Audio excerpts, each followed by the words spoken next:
بدأت أولى خطوات النادي الأهلي للحفاظ على حقوقه. الأهلي يشكو اتحاد الكرة ورابطة الأندية للجنة الأولمبية.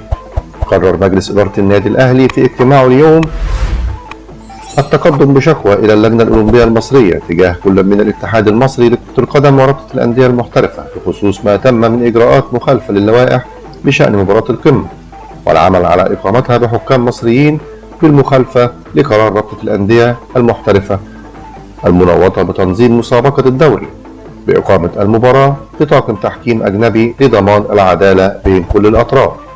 بالتوفيق للنادي الأهلي، والسلام عليكم ورحمة الله وبركاته.